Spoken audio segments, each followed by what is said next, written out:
ቆንጆና አዝናኝ ቪዲዮ ነው። ክፈትና ይኸው። ከዛ በኋላ ደውልልኝ እሺ? ሄሎ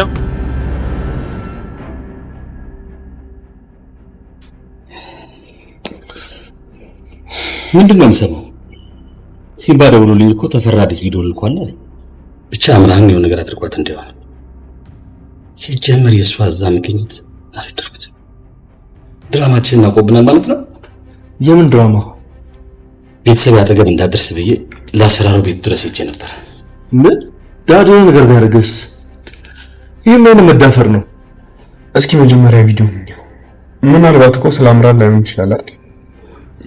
አልገባኝም። ቆይ ስለምን ድራማ ነበር እያወራ ያለው? ነው ይህንን ቪዲዮ ካየን በኋላ ይደርሰው።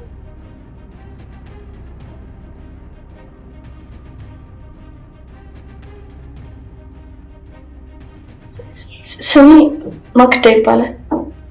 ቆይ እቺ ልጅ ማለት ባለፈው ከፍለን በትክክለኛ መንገድ ከሀገር ያስወጣናት ሴት አይደለችም እንዴ? ተረጋግተሽ ቀጥይ። መድገም አልፈልግም። እናም ደጉ አባቴ አቶ ተፈራ ሁሉ ነገር እያመቻቸልኝ ነው።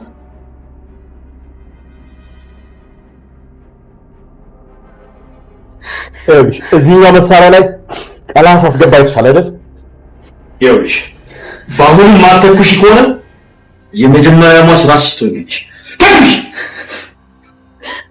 ከዚህ በፊት እኮ ሰው ላይ ተኩሽ እንደማላውቅ ታውቃለህ። እና እንደዚህ ታሰቃየኛለህ። ምክንያቱም ጠላትሽ ላይ እንድትጨክኝ ሰው መግደል ተማሪ። እባክህን ተፈራ፣ ሰው እንድገላ አታድርገኝ። እኔ ፈርቻለሁ። ይኸውልሽ ፍርሃትሽ እንዲጠፋ ግደያት፣ እንደ ጠላትሽ ያት። ፍቅሬንና ልጄን ያሳጣችኝ ወይዘሮ ዝናሽ ናት እንጂ እሷ ምን አደረገችኝ? እንደሷ አስቢና ተኩሽባት፣ ተኩሽባት።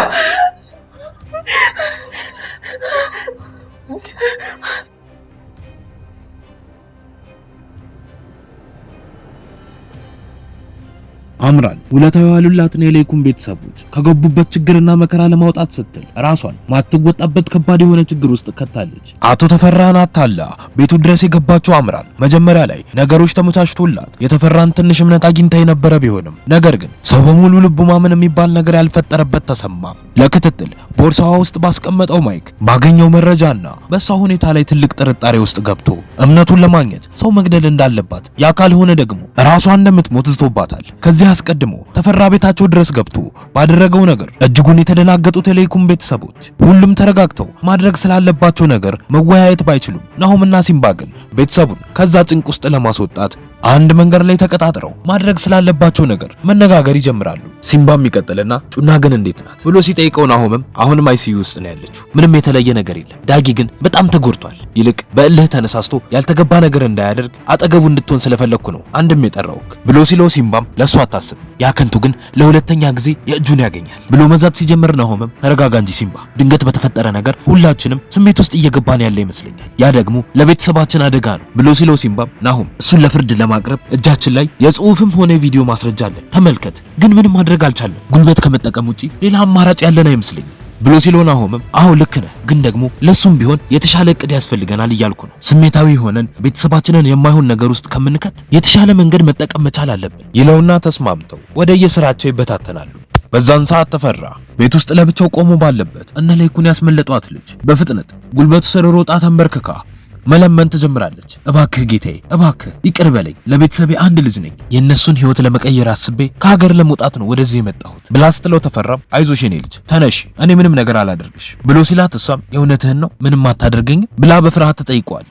ተፈራም ይቀጥልና አዎ ምንም አላደርግሽም፣ ግን ደግሞ ስሜን ለነሲምባ ያለ አግባብ አጥፍተሻል፣ ይህንን መቼም አትክጂም አይደለ ብሎ ሲጠይቃት ልጅቷም አስገድዶኝ ነው፣ ከዛ ከወጣው በኋላ የሆነ ክፍል ውስጥ አስገብተው አስፈራርተውኝ ነው ብላ መቅለስለስ ስትጀምር ተፈራም የእውነት እነዛ ጨካኞች አሰቃይተውሻል አይደለ? ይገባኛል፣ አይዞሽ አትጨነቂ። ስለዚህ አሁን ደግሞ ያንን ነገር ታስተባብያለሽ ማለት ነው።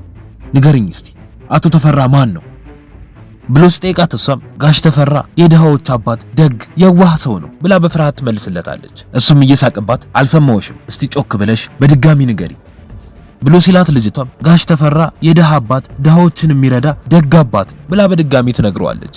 እሱም ከሰዎቹ መካከል አንዱን ይጠራና ካሜራ ይዘው መጥተው ማስተባበያ ቪዲዮውን መቅረጽ ይጀምራሉ።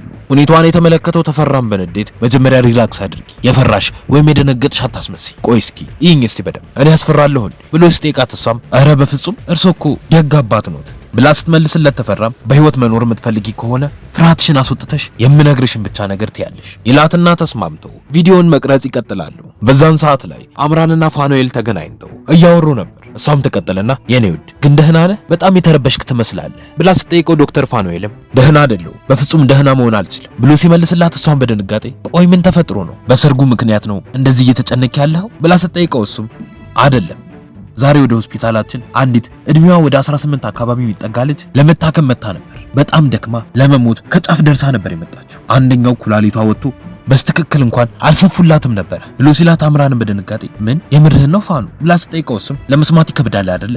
አንደኛውን ኩላሊቷን ካወጡት በኋላ እንኳን በስትክክል አልተንከባከቧትም። እኔ በጣም እርግጠኛ ነኝ ይህ ስራ ተፈራ የሚባለው ሰውዬ የሰራው ይመስለኛል። በጣም ነው የተናደድኩት። የዛችን ልጅ ህይወት ማዳን ባልችል እንኳን ከዚህ በኋላ የሌሎቹን ህይወት መታደግ አያቅተኝ ብሎ ሲላት አምራንም ያልከው ነገር ሁሉም ትክክል፣ ግን ደግሞ አንተ ዶክተር ነህ፣ ከወንጀለኞች ጋር ስትጋፈጥ ብዙ ታካሚዎችን ትጎዳለህ። በፍጹም አንተ ከነሱ ጋር መጋፈጥ የለብህ ብላ በትለውም ፋኑኤል ግን ሊሰማት ፈጽሞ ፈቃደኛ አልነበረም። በዛን ሰዓት ላይ ተፈራና ጋርዱ እያወሩ ነበር። ተፈራም ይቀጥልና ስለ አምራን አጣራልኝ ያልኩህን በሙሉ አጣርተ ጨርሰህልኛል አይደለ ብሎ ሲጠይቀው ጋርዱም አዎ እሷን እንዲከታተሉ ብዙ ሰላዮችን አድርጋለሁ።